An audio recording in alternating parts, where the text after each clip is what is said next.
Hello, everyone. As Tamar introduced, my name is Ilit, and I'm the head of the conservation lab in the Dead Sea Cohen unit in the Israel Antiquity Authority.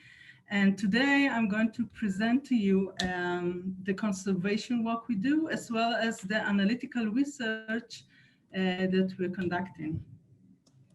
So I know you talked about it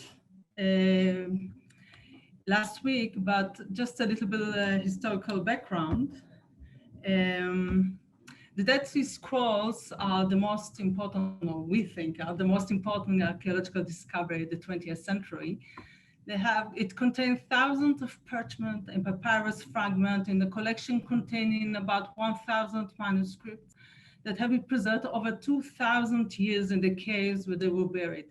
The earliest manuscript is from the 8th century BC in Wadi Murabat, that was found in Wadi Murabat, and also the latest one from the 11th century AD.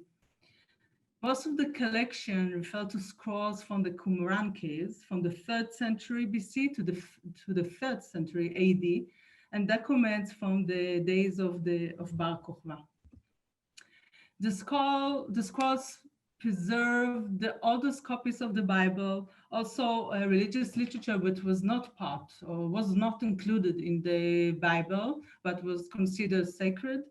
A sectarian manuscript that reflect the daily life and values of the Together sect, and all kind of documents and letters from the Bar Kokhba revolt. The scroll presents a unique picture of the range of religious belief, as well as in ancient Judean, as well as their daily lives.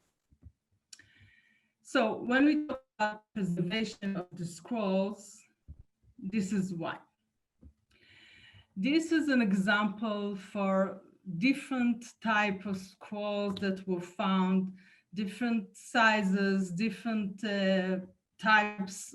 You can see papyrus, you can see parchment with different degradation pathways, or I don't know, pathway of what happens. And we can also see a very small fragment of the scroll that were found in the caves on and they were just, kept. And you can see that part of them at least contains writing. So we need to remember that most of the damage of the scroll were because of the 2,000 years of degradation of the scroll when they were laid down and buried in the caves. We can see here from the right delamination. Delamination means that part of the layer of the scroll of the parchment is vanished, removed because of the degradation. In the middle, we can see an example for gelatization of the parchment. Gelatization means that the collagen, which is the main ingredient of skin, our skin, as well as the parchment, of course, had gone through degradation, and his structure, and it was broken into pieces to become what we see as a gel type structure. On the left, we can see that some of the scrolls had damage because of probably some ingredients in the ink. You can really see that the ink is digesting the parchment. What happened is that in the 50s, when the scholars were trying to solve the ultimate puzzle, just to put the pieces together, they use what is thought to be the invention of the century. They use Scotch tape in order to to scotch or to glue pieces that they thought was come from the same manuscript. So after they tape them one to another, they put them between two glass plates, and then stuck these glass plates one on top of the other, which of course caused some damage. And as you see here on the right, this is an example of the 1950s duct tape or Scotch tape.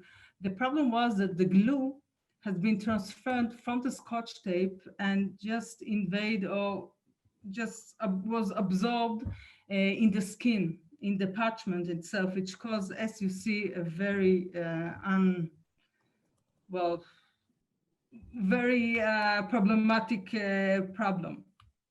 In the 60s, British Museum conservator came to help. And what she did, she used what is known as British Museum leather dressing, which is recipe is really unknown up to date. And what she did, she just put or cover some of the scrolls in this leather dressing. And although in the beginning, it seems like the ink is revealing itself much more easily, after a few years, the whole thing just become, the whole scroll become a little bit more darkened. So as you see, it's, of course, it's a problem, and we don't really know what is the damage from this leather dressing. In the 70s, the Israeli Museum started to work on a few, some parchment, some scrolls. And what they do, they use plexiglass, glue, and rice paper. And as you see, this is the result of their efforts. So all of these problems, so all the things cause a lot of problems and a very high degree of preservation issues. So in the 19th, where the Israeli Antiquity Authority established the conservation lab of the Dead Sea Scrolls, a committee was asked to give some recommendation about how to preserve the Dead Sea Scrolls in the best way. This committee was built, or was the biggest expert in the field, in the field of papyrus and the other fields of conservation, gave their recommendation. And it's actually, most of the recommendations are still used up to date. They told the lab or the conservator, the one that they were starting to work in the Israel Antiquity Authority, how to remove the dark pit, and how to store, what is the stored condition. For example, what is the best temperature, the best humidity for the scrolls to be preserved. And when we apply the recommendation, we going through the different stages. First, we remove the scroll fragments from the glass panels, because the glass panel, as I said, cause a lot of stress and strain on the scrolls, and of course damage them further.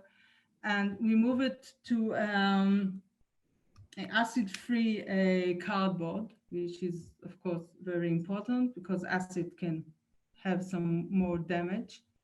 We remove the adhesive, as I said, the glue and the physical duct tape, either by physical attempt, as we can see here down there, or by using very mild chemical reaction, which do not have a specific or a direct contact between the chemicals and the parchment. We also setting the back or the scrolls by using cellulose glue and rice paper, but everything here can be reversible. So if you think in any way that we're damaging the scrolls, everything here can be removed. This is very important. After all of this has been done, we take photos with multispectral imaging camera. This is a special camera which can take photos in few wavelength.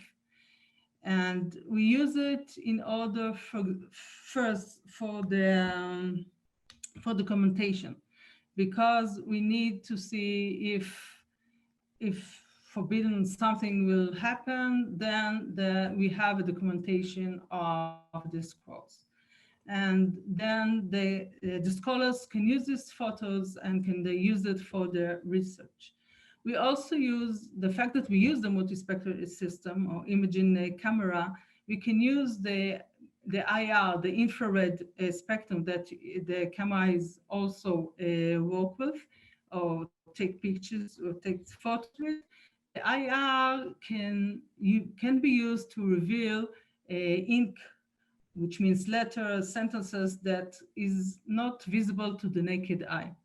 And we can find sentences, documents that were not, that is, we can, it was revealed for the first time because we weren't able to see that in regular photography. So this is my area, the analytical research. As you see here on the left, it's a scanning electron microscope that will go there soon. So we have a few questions regarding the preservation of the scrolls and the scroll in general. Because what we want to do is, first of all, to map the current state of preservation of the scroll, which means to maintain the stability of the condition and to be able to prevent future degradation. This can be done by characterizing the ink, because we know that the ink causes some degradation, as we saw previously. We also want to characterize the parchment themselves, which means the collagen, the different conditions of the collagen, what attribute to the fact that the collagen, the parchment goes through degradation, what type of degradation. And in order, when we can reveal the whole thing, and when it's obvious, or we can find the answer for that question, we can use it in order to avoid degradation, in order to understand, for example, when we're talking about ink, we can understand, beside the conservation part, which is very important, we can also have some kind of answer on some historical questions. All of that must be done using non-destructive method, because as we know, the scrolls are really very, very unique. And of course, we don't want to harm them. So the point is, as I said, we want to contribute to the knowledge and understanding also of the conservation and of the tradition, the technologies of that period. It's again interesting in also in historical point of view. In order to do that, this is just an example. We took two parchment, very small fragments of parchment.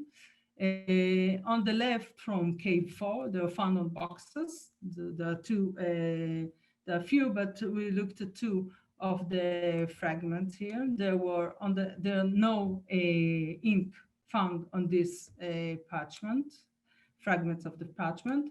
And on the right, we have an example from cave 11 of small piece of parchment that, if you look down, you can see a small piece of ink, which is the chupchik of the lamed. It's a very small one, but on the periphery, when you look at the black area, this is not ink, this is gelatization, which that's what makes this part of this fragment very unique, because we also have ink, we also have parchment, and if you can see, we have this white round I don't know, area, which we were really interested to know what it is, because there were some theories. I thought actually it was a mineral. The conservators, the conservator, one of the conservators thought it might be some kind of insect bite or something else.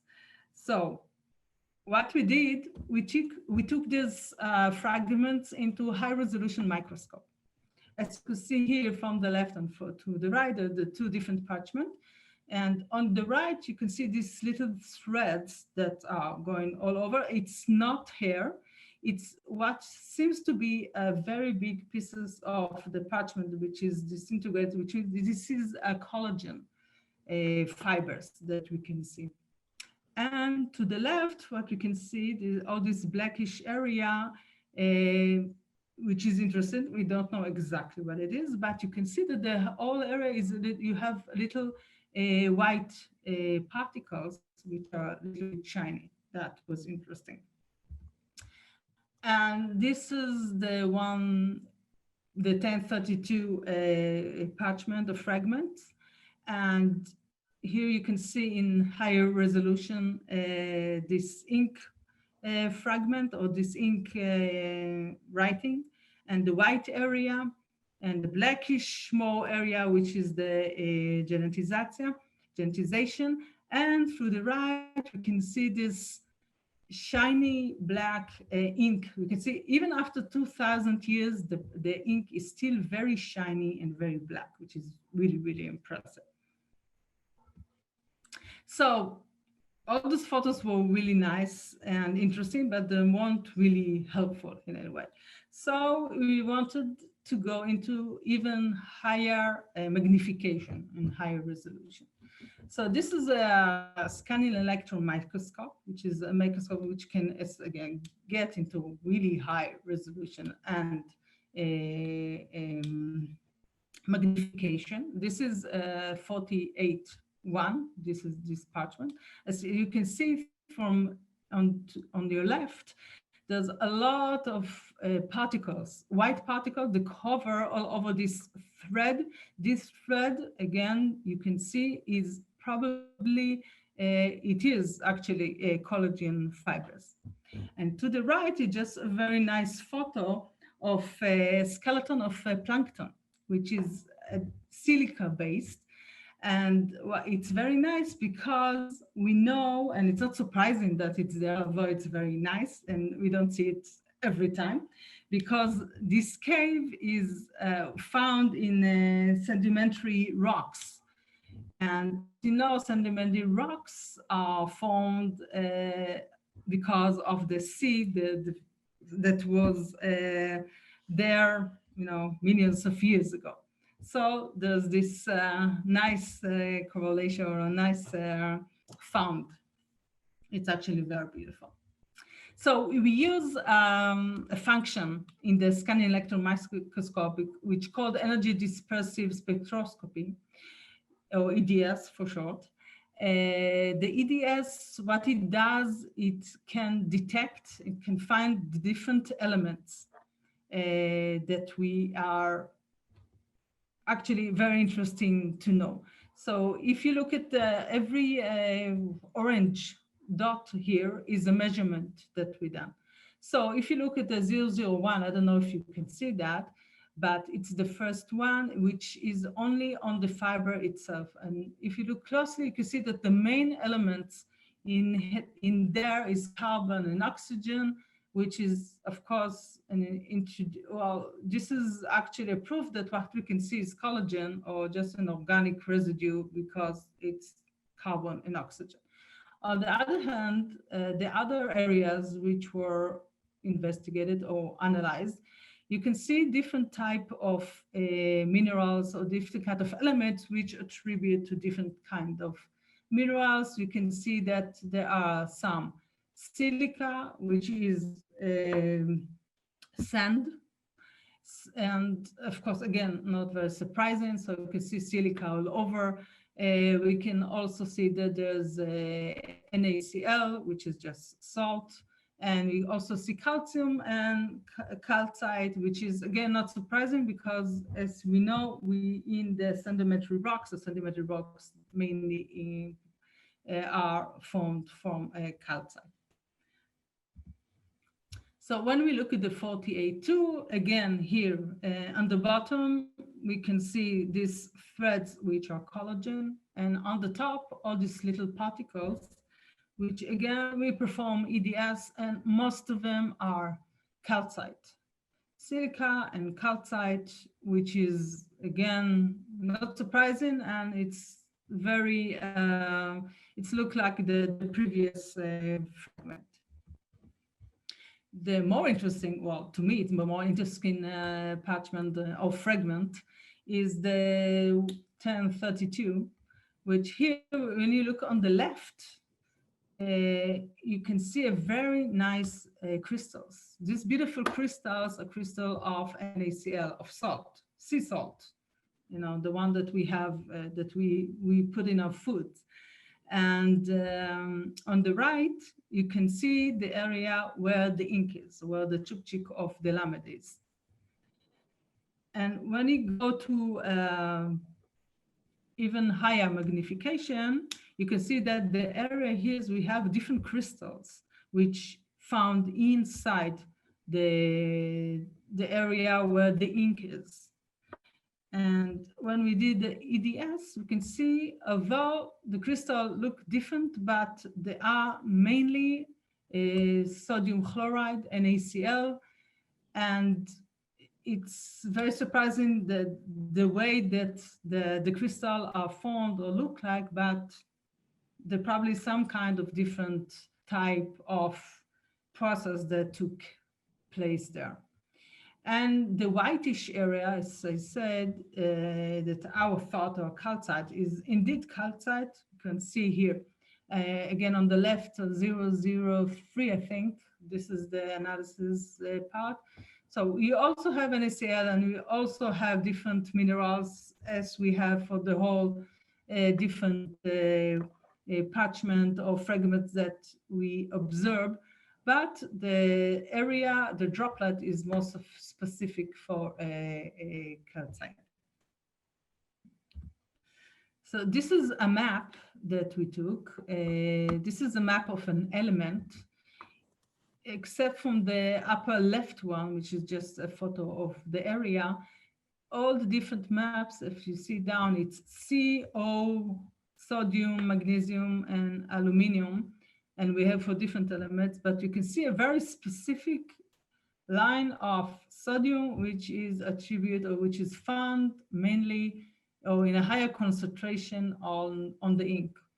So again, we have a lot of different elements all over, which is again not surprising. And we have a lot of sodium chloride, which I cannot say, but we have an additional map, and you can see the higher concentration of chloride there, so NaCl.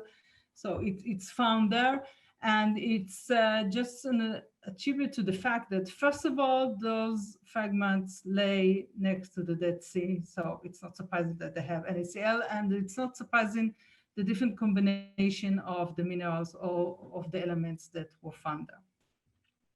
So one of our questions is how these minerals affecting the preservation, if at all. That's one interesting, now that we see that the fragments are covered with a lot of different elements and different particles and different minerals. So we looked at it also from a different perspective. This is a picture of a plate. This is how plate look like. Plate contain a lot of different parts of a scroll, which are supposed to be from the same scroll. And here on the right, which is circle, is a part of a scroll, which you can see is found on with or rolled upon a piece of wood. And this is how it looks like on the right in the regular image, and to the left is the infrared image. And you can see we cannot really figure out what is going on. The degradation is too harsh even for the infrared analysis. So we took this fragment of this part of a scroll to a city. I'll show you to the right, there's a small film of a Z, which is the Z value of the scan. And it is very beautiful, but what you can see, all these white dots, the more whitish dots are presumed to be, I don't have a direct proof as yet, I need to do further analysis, but they are probably belong to all these minerals because they're more condensed and the city can see as a more pronounced feature. So as I said, it is very interesting to understand whether all these minerals, as you can see, which penetrate inside the different layers of disbursement, did they attribute to the fact that this specific parchment or this specific fragment is in such bad condition, or maybe not? So it's another thing that we are going to pursue.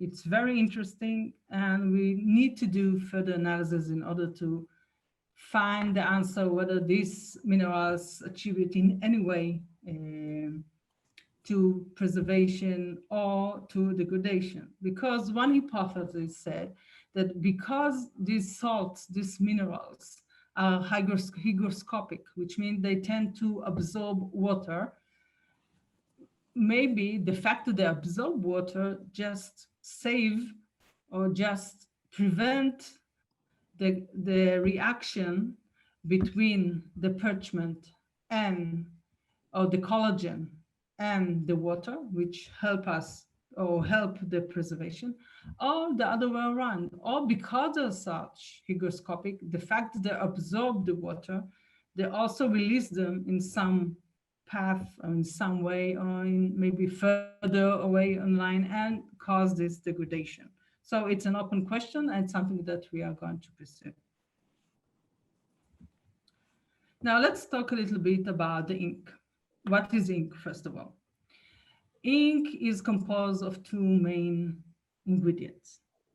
The first ingredient is the pigment. It's the inorganic part, which in our case mostly is soot or powdered charcoal, but it can also be metals such as iron, which is known to be used later in history, but also red ink can be found even in the even in ours in the scrolls in our possession. We have some parchment that were written in red ink.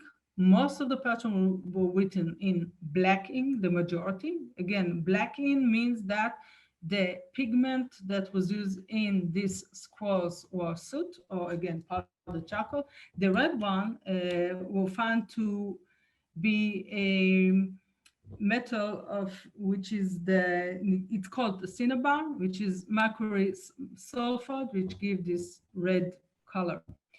But the inorganic part, of course, need to be put or adhered to the parchment itself. For this, the use of what is known to be the organic part called the binders. The binders, we have a lot of known options. It can be wood resin, it could be gamma arabic, which is extraction from acacia tree mostly, ogal, which is again an extraction of some kind of insect bite from an oak. It can be different kinds of glues, like glues from gelatin, from bones. And this is very interesting and very fascinating, but we don't know exactly what is the recipe that was used in the second turpentine. And maybe there were different recipes.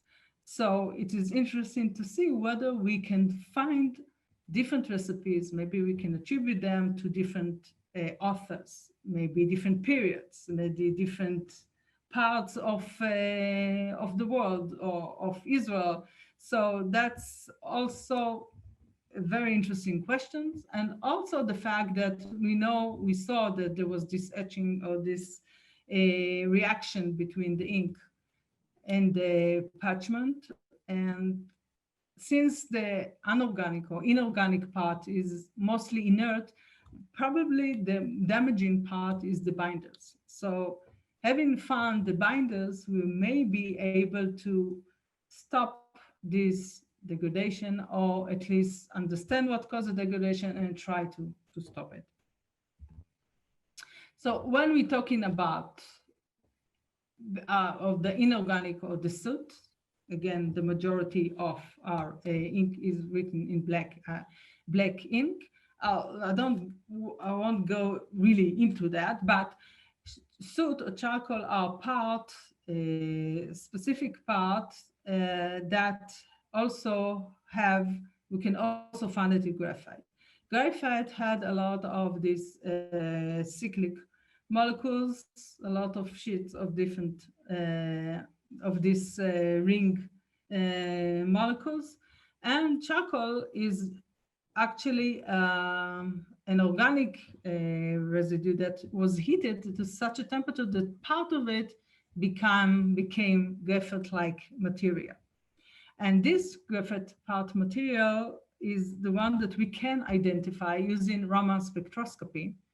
It's a method in which we can see the vibration of the molecules. We don't go, again, it's not that, we don't get into that, but the fact that if you use Raman spectra on the ink and you can see these two specific peaks, one at 1,300 and the one almost around 1,600 nanometers, this is an indication for the fact that we have a charcoal or charred material or soot that's been used in the ink. On the other hand, the area that don't contain this, don't contain the ink, and also doesn't contain black ink, you can barely, almost see nothing of these peaks. They are on a noise level. So this is an indication for the fact that our inorganic part of the ink is soot or crushed charcoal. As I said, the most interesting or the most the biggest puzzle is what is the inorganic, or what are the organic ingredients, sorry, what are the organic ingredients, what are the addition to the binders. So this is very hard to identify. First of all, that most of the methods are destructive, and we don't want to destroy or to harm the scrolls in any way. So what we used, it was a pilot actually that we should further try and analyze, is a development or a patent that was developed by Gleb Zilberstein from Spectrophone company. What they did, they invented a small piece of fragments of film that you can put on top of whatever object you're interested in to analyze, and it absorb, it connect a covalent bond or absorb the molecules, the proteins, small molecules that you're interested in.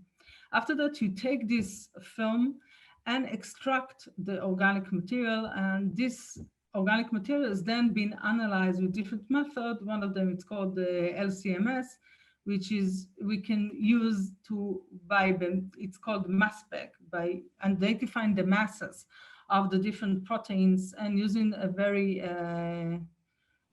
elaborate library, you can identify the right type of proteins and small molecules are found in your sample. So at the same small fragment that we used, we put this, as you see on the right, is this small greenish, grayish film that is put on top of the ink. We also put it in an area of this fragment without an ink, and of course in the small fragments that didn't contain ink at all, in order to have some kind of blank, in order to compare between the two results. What we found that in areas without the ink, the protein that was found are from keratin. Now, keratin is an insoluble fibers of protein that make up the body corneal tissues. Like you can find it in nails and the hair, in the skin, the outmost part of the skin.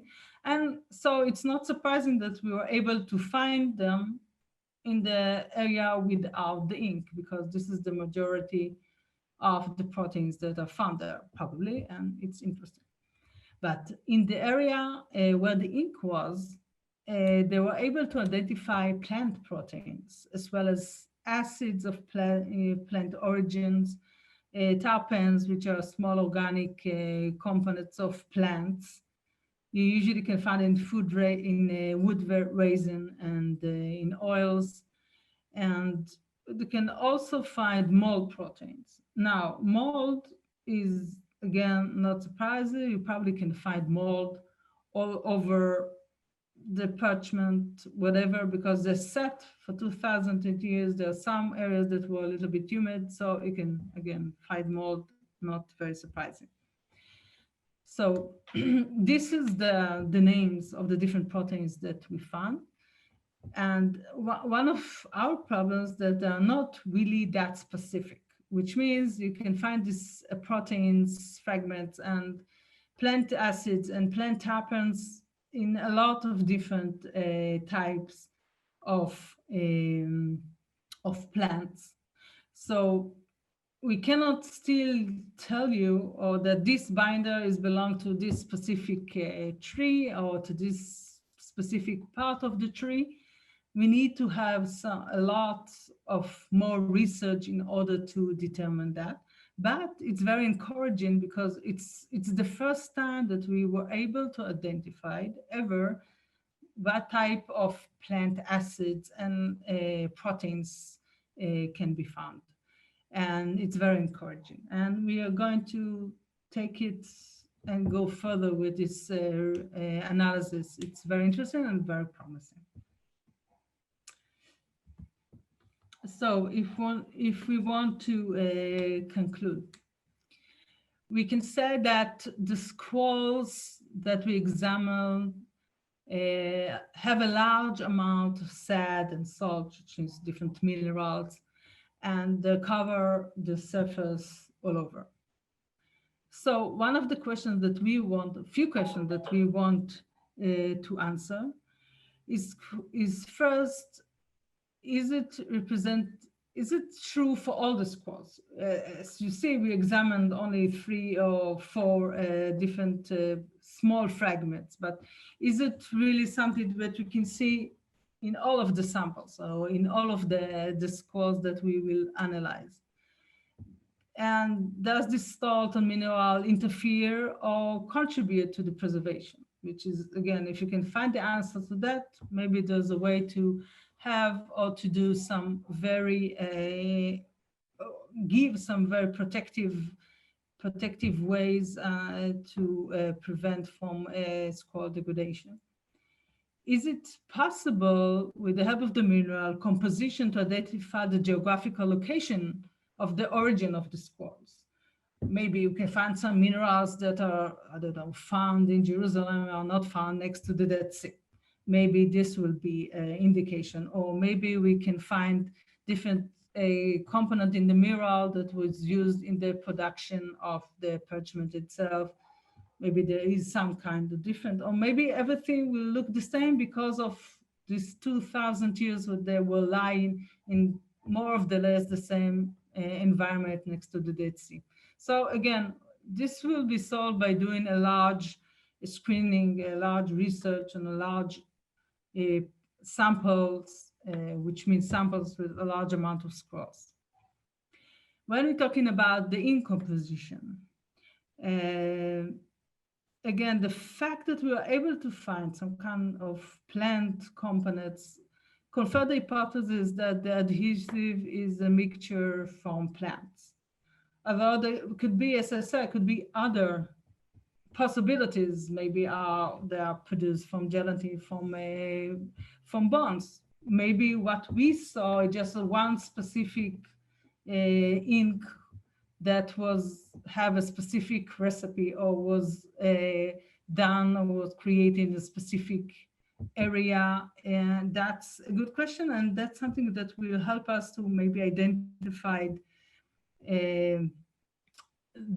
first of all, the types of plants we use, maybe identify different writers different periods depending on the composition. Again, maybe, I don't know, the first century used a specific recipe while the 10th century used a different one. Just an example. So it's interesting to see.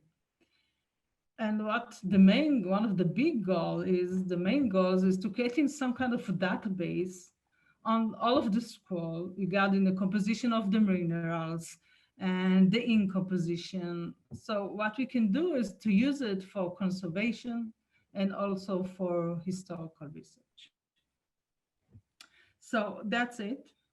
And I want to thank to all those people that involved in the conservation work, of course, for the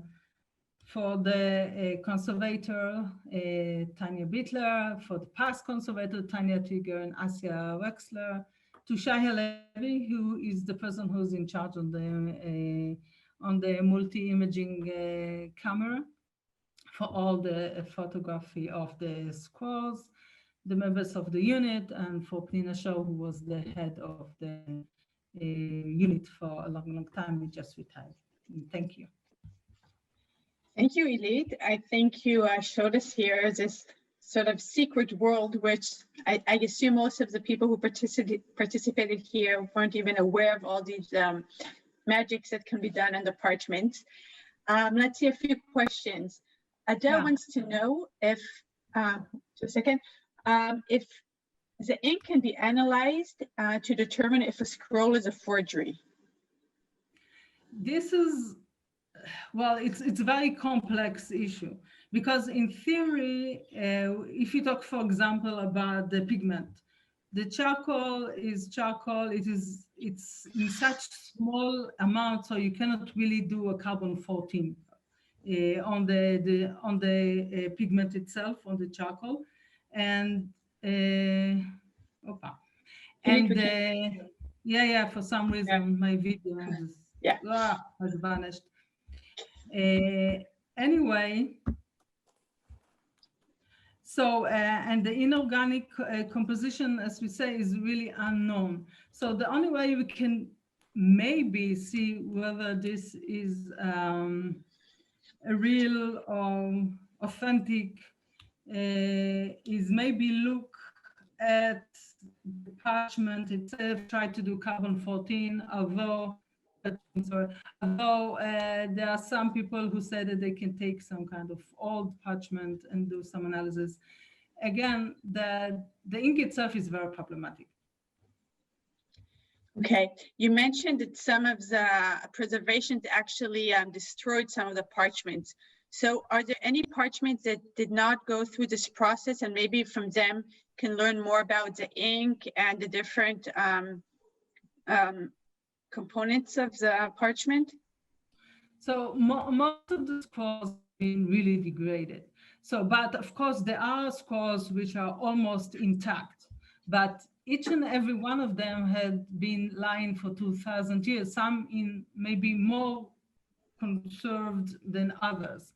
So you always take them, but it's such a diverse world, because even the one which was, relatively good, and it was preserved relatively good, we don't know, because there's such a difference in time and in location. And so even if you analyze one, doesn't mean a lot about something else, which may have been written somewhere else and maybe degraded in some other path because it was found in another cave. So the whole issue is very, very complex. It's not that easy. Okay, there's a small question asking to repeat what red ink is composed of. It's called cinnabar. It's composed of mercury sulfide. So we have few scrolls that were written in red ink, and I'm not sure everyone was analyzed. So it's another thing that we're interested to do. But that were the analysis that was done, a few of them. So that's what they found. Okay. This is the last question, and I hope I pronounce it properly. The Vaux found something identified as inkwells. Can your analysis confirm that these were indeed inkwells? And is there a relationship between the ink used on the scrolls and the ones found in the inkwells?